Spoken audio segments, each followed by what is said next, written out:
The Smithsonian Institution is starting to move out some artifacts from the National Museum of African American History and Culture. In fact, a civil rights leader and pastor said that he was told the artifacts he donated to the museum were being returned. Our Alexis Wainwright has the full story. Two employees with the National Museum of African American History and Culture told me the museum is moving out some of its artifacts. Now, this news has ignited growing concerns among visitors who travel from all over the world to learn about African American history. So I'm not disappointed.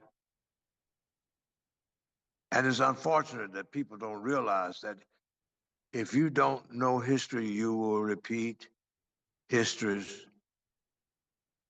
horrors. Reverend Dr. Amos Brown says he has seen it all. He's been a civil rights activist for 73 years and has been on the front lines of history. But now he feels some of the history is being erased.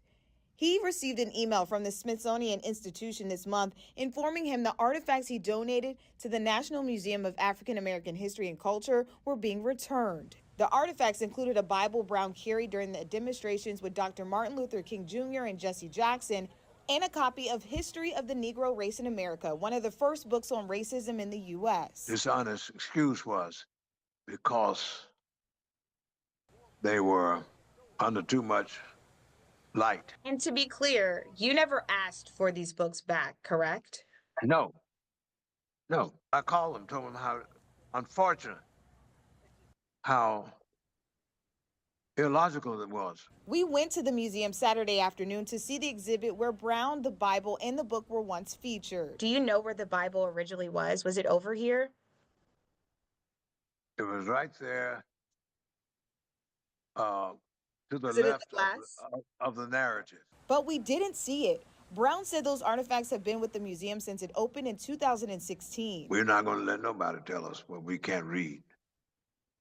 And what we can't celebrate is our artifacts. He also said the lunch counter where the students from North Carolina A&T sat down and started the sit-in movement is also under discussion of being removed. WUSA 9 was not able to independently confirm this alleged discussion, and multiple calls to the Smithsonian Institution and the National Museum of African American History and Culture were not returned. While we were there Saturday, nothing about the historic lunch counter appeared different or altered. It was all about someone being against diversity.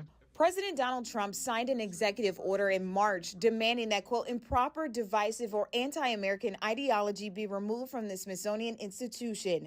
That order singles out the National Museum of African American History and Culture as problematic. Most unfortunate directive, order. And visitors we spoke with Saturday say they are stunned. I just feel like that's crazy, and he shouldn't do that because us black people ourselves came a long way, and that's like taking a big part of our culture away. It's very frustrating. I'm glad I had my glasses on because I didn't want my children to see the emotion that was driven up. Now, Dr. Amos says this makes him nervous for the future of the museum. We have reached out directly to the museum and the Smithsonian, but haven't heard back just yet.